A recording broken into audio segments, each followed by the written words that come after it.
تو کیا ہم احمد صلی اللہ رسول السلام علیکم ورحمۃ اللہ علیکم وبرکاتہ. السلام. میرا ایک سوال ہے کہ کوئی شخص بیمار ہے اور وہ ہمیں اپنے گھر قرآن پڑھنے کے لیے بلا رہا ہے 40 دن تک، تو کیا ہم اس کے گھر جا کر 40 دن تک کیا قرآن پڑھ سکتے ہیں؟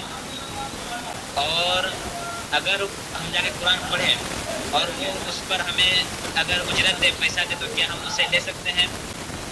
اور ہم جو قرآن پڑھیں گے تو وہ پڑھنا کیسا ہے، اور ہمارے قرآن پڑھنے سے کیا اسے شفا ملے گی یا اسے ثواب ملے گا؟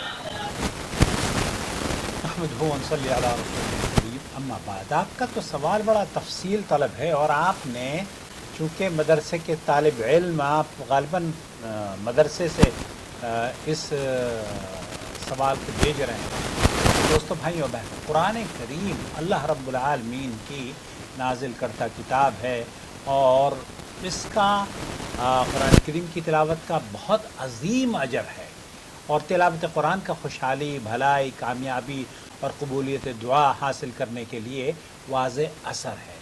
اللہ تعالیٰ کی فرمانبرداری کا ہر عمل ایسے ہی ہے، کیونکہ اللہ رب العالمین جو نیکیاں کرتا ہے، اللہ تعالیٰ اس کی نیکیوں کو ضائع نہیں کرتا.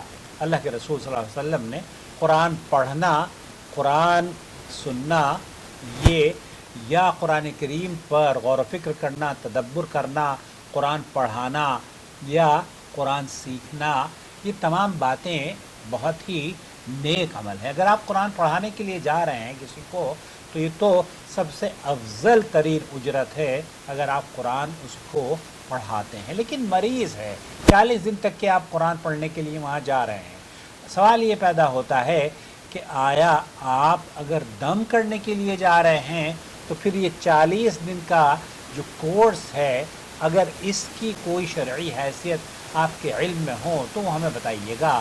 کیونکہ کسی بھی چیز کا تعین کرنا، یہ تعین جو کرنا ہے نا، یہ دراصل بغیر دلیل کے ہے. اہل علم کا اس سلسلے میں یہی موقف ہے کہ اگر آپ قرآن کریم دم کر رہے ہیں تو جائز ہے. قرآن سورہ فاتحہ پڑھ کے دم کرنا، معوذتین پڑھ کر دم کرنا، آیت الکرسی پڑھ کے دم کرنا، سورہ بقرہ کی تلاوت کرنا، یہ تو بالکل جائز ہے. لیکن یہ کہنا کہ جناب ہم 40 دن تک کے سورہ یا قرآن کریم پڑھیں گے، تو یہ اجتماعی جو قرآن کریم کی آپ غالباً شکل بتا رہے ہیں کہ بچوں کے مدرسے کے بچوں کو بلایا جاتا ہے، مریض کے لیے قرآن کریم کو پھر اس کو پڑھوایا جاتا ہے.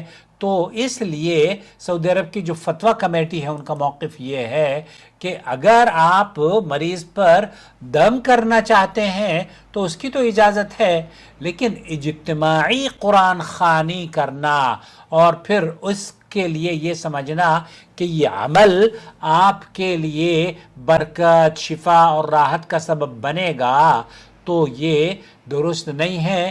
نہ ہی اس میں آپ کو شرکت کرنی چاہیے، اور نہ ہی، کیونکہ قرآن خوانی، قرآن پڑھنا اللہ کے رسول صلی اللہ علیہ وسلم کی حدیث کے مطابق آپ کو بھی اجر ہے، اور جو سننے والا ہے انشاءاللہ تعالی اس کو بھی اجر ہے. آپ اس کو اگر پڑھنا اور پڑھانا سکھا رہے ہیں تو یہ تو ڈبل اجر ہے، نور علی نور. لیکن آپ ایک آدمی بیمار ہے اور وہ پڑھ نہیں سکتا، آپ اس کے پاس جا کر 40 دن تک کے قرآن خوانی کرتے ہیں، تو یہ قرآن خوانی جو ہے یہ بدعت ہے. قرآن خوانی چاہے، چونکہ یہ بیماریاں نبی کریم صلی اللہ علیہ وسلم کے دور میں بھی قرآن موجود تھا، حفاظ موجود تھے، لیکن اسلاف نے کسی نے نقل نہیں کیا کہ بیماروں پہ اس طریقے سے 40 دن تک کے دم کرنے کی تو آثار ملتے ہیں. صحابہ اور سلف صالحین کا طریقہ کار رہا ہے. اللہ کے رسول صلی اللہ علیہ وسلم کے صحابہ نے سورہ فاتحہ پڑھ کر دم کری، دعائیں پڑھ کر دم کری، جس سے شفایابی ملی. اللہ تعالیٰ مجھے بھی شفایابی عطا فرمائے اور ہمارے بیماروں کو بھی شفایابی عطا فرمائے. اما قراءۃ القرآن للمریض بنیت الشفاء، تو یہ تو لگتا ہے کہ یہ بالکل جائز ہے کہ آپ قرآن کریم پڑھ کر دم کریں. لیکن یہ جو ہے وَأَمَّا الْاجْتِمَاعُ لِذَلِكَ بِصِفَةٍ مَخْصُوصَةٍ، پھر اس کو مخصوص طریقے سے جمع ہو کر قرآن کریم پڑھنا یہ بدعت ہے. جب بدعت ہے تب پھر آپ اس کی اجرت بھی آپ کے لیے حلال کیسے ہو سکتی ہے؟ اپنا خیال رکھیں. والسلام علیکم ورحمۃ اللہ وبرکاتہ.